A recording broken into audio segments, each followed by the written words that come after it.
Guarantee ಮೂಲಕ ಹೆಣ್ಣು ಮಕ್ಕಳ ಖುಷಿಗೆ ಕಾರಣವಾಗಿದ್ದ ಕಾಂಗ್ರೆಸ್ ಸರ್ಕಾರ ಇದೀಗ ಹೆಣ್ಣು ಮಕ್ಕಳಿಗೆ ಮತ್ತೊಂದು ಗುಡ್ ನ್ಯೂಸ್ ಕೊಟ್ಟಿದೆ.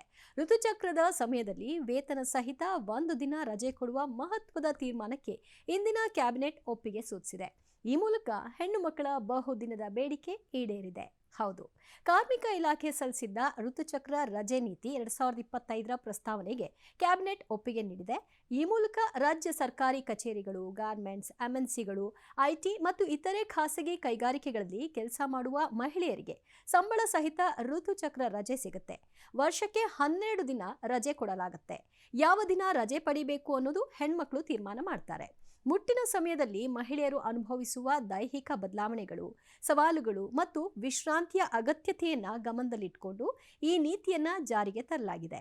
ಸರ್ಕಾರವು ಈಗಾಗಲೇ ಈ ನೀತಿಯ ಅನುಕೂಲ, ಒತ್ತಾಸೆಗಳ ಬಗ್ಗೆ ವಿಶೇಷವಾಗಿ ಬಟ್ಟೆ ಕಾರ್ಖಾನೆಗಳಂತಹ ಮಹಿಳಾ ಆಧಾರಿತ ಉದ್ಯಮಗಳ ಮೇಲಿನ ಸಂಭಾವ್ಯ ಪರಿಣಾಮಗಳು ಸೇರಿದಂತೆ ಸಾಧಕ ಬಾಧಕಗಳನ್ನು ಪರಿಶೀಲಿಸಿದೆ. ಅಲ್ಲದೆ ವಿವಿಧ ಇಲಾಖೆಗಳಿಂದ ಹಾಗೂ ಸಂಸ್ಥೆಗಳಿಂದ ಅಭಿಪ್ರಾಯವನ್ನು ಕೂಡ ಸಂಗ್ರಹ ಮಾಡಲಾಗಿದೆ. ನೂತನ ನೀತಿಯ ಅನ್ವಯ ಮಹಿಳಾ ನೌಕರರಿಗೆ ತಿಂಗಳಿಗೆ 1 ದಿನದ ವೇತನ ಸಹಿತ ರಜೆ ಸಿಗುತ್ತೆ. ಸಾರ್ವಜನಿಕ ಮತ್ತು ಖಾಸಗಿ ವಲಯದ ಎಲ್ಲ ಉದ್ಯೋಗದಾತರು ಈ ನೀತಿಯನ್ನ ಕಡ್ಡಾಯವಾಗಿ ಅಳವಡಿಸಿಕೊಳ್ಬೇಕಾಗುತ್ತೆ ಅಂತ ಹೇಳಲಾಗಿದ್ದು, ಗುರುವಾರ ನಡೆದ ಕರ್ನಾಟಕ ಸಚಿವ ಸಂಪುಟ ಸಭೆಯಲ್ಲಿ ಈ ಬಗ್ಗೆ ಚರ್ಚಿಸಿ ಅನುಮೋದನೆಯನ್ನ ಕೊಡಲಾಗಿದೆ.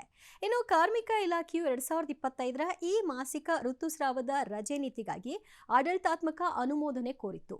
ಈಗಾಗಲೇ ಕೇರಳ ಇಂಡಸ್ಟ್ರಿಯಲ್ ಟ್ರೈನಿಂಗ್ ಇನ್ಸ್ಟಿಟ್ಯೂಟ್ನಲ್ಲಿಯೂ ಕೂಡ ಮಹಿಳಾ ತರಬೇತಿದಾರರಿಗೆ 2 ದಿನಗಳ ಮಾಸಿಕ ಋತುಸ್ರಾವದ ರಜೆಯನ್ನ ಪರಿಚಯಿಸಿದೆ. ಬಿಹಾರ ಮತ್ತು ಒಡಿಶಾದಲ್ಲಿ ರಾಜ್ಯ ಸರ್ಕಾರಿ ನೌಕರರಿಗೆ ಮಾತ್ರ 12 ದಿನಗಳ ವಾರ್ಷಿಕ ಮಾಸಿಕ ಋತುಸ್ರಾವದ ರಜೆಯ ನೀತಿಯನ್ನ ಜಾರಿಗೆ ತರಲಾಗಿದೆ. ಆದರೆ ಕರ್ನಾಟಕ ಈ ನೀತಿಯನ್ನ ಸಮಗ್ರವಾಗಿ ಜಾರಿಗೆ ತರುವ ಮೊದಲ ರಾಜ್ಯವಾಗಲಿದೆ ಅಂತ ಕಾರ್ಮಿಕ ಸಚಿವ ಸಂತೋಷ್ ಲಾಡ್ ತಿಳಿಸಿದರು.